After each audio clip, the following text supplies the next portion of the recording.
bilakah permulaan manusia ni mula sembah berhala?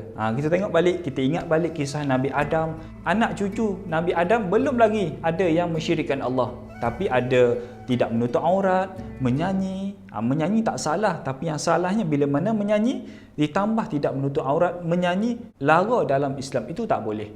Maka bila mana sejarah permulaan manusia itu berkembang, diteruskan dengan zaman Nabi Idris alaihi salam, maka sejarah Islam sampai kepada satu orang Nabi dan satu orang Rasul namanya Nabi Nuh alaihi salam. Tapi sebelum Nabi Nuh ni dilahirkan, ketika itu manusia telah pun mula ada satu figurah dalam kalangan mereka. Dalam riwayat mengatakan ada 5 ataupun 6 orang figurah yang menjadi tempat rujukan manusia ketika itu. Orang kata ulama ketika itu, mufti ketika itu. Sebab kita tengok balik macam mana Nabi Idris alaihi salam, dialah manusia pertama pandai menjahit. Nabi Idris lah manusia yang mengajar accountant, mengajar manusia macam mana nak bayar hutang, nak membeli hutang. Semua itu diajar oleh orang-orang alim ketika itu, dibawa kepada ulama, orang yang mengikut Nabi Idris alaihi salam. Ringkas cerita, bila mana satu hari Allah takdirkan satu demi satu figurah mereka tu meninggal dunia, 1 orang, 2 orang, sampailah 6 orang meninggal dunia. Ketika itulah ada dalam kalangan mereka kesedihan, kemurungan. Sampai satu cadangan dalam kalangan mereka, tak nak bagi saya rasa sedih, nak ingatkan jasa mereka. Apa kata kalau kita ukir gambar figurah 6 orang tadi, kita ukir dekat dinding-dinding batu. Maka bila mana zaman berlalu tak cukup, rasa tak puas, macam rasa tak boleh nak gambarkan macam mana bentuk mereka.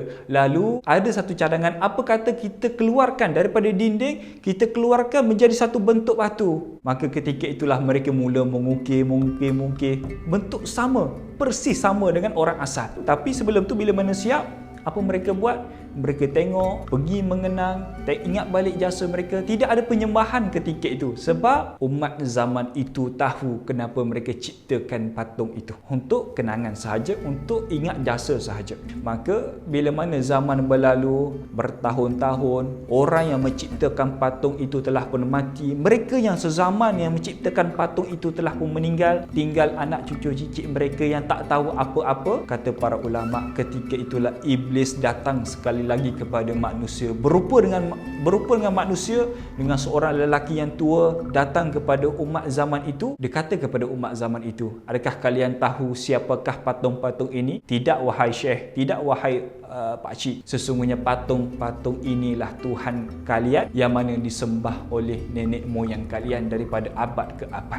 Tertipu dengan helah iblis, maka manusia pada detik itulah mula menyembah berhala. Tak cukup dengan berhala 6, mereka ciptakan lagi pelbagai berhala, mereka sembah berhala. Sebab itulah satu hari bila mana manusia telah pun lari daripada landasan yang benar, Allah utuskan seorang Nabi dan seorang Rasul. Ingat formula, Allah tak akan datangkan satu bala kepada manusia, melainkan Allah datangkan satu petunjuk ataupun satu orang untuk mengajak mereka kepada kebaikan dahulu. Seandainya mereka ingkar, baru Allah datangkan bala. Sama dengan umat Nabi Nuh alaihi salam. Allah datangkan Nabi Nuh, Allah bangkitkan Nabi Nuh untuk beri peringatan kepada umat zaman itu. Tapi mereka ingkar, mereka pelekehkan Nabi Nuh sehingga kan bertahun-tahun hanya beberapa orang sahaja yang mengikut Nabi Nuh alaihi salam. Sampaikan bila mana Nabi Nuh nak ciptakan satu bahtera, mereka menyindir Nabi Nuh, wahai Nabi Nuh, adakah kamu telah pun gila? Bagaimana mungkin kamu ciptakan satu kapal, satu bahtera tapi di atas bukit? Mereka menghina Nabi Nuh. Sedangkan Nabi Nuh mengajak manusia, mengajak mereka kepada Allah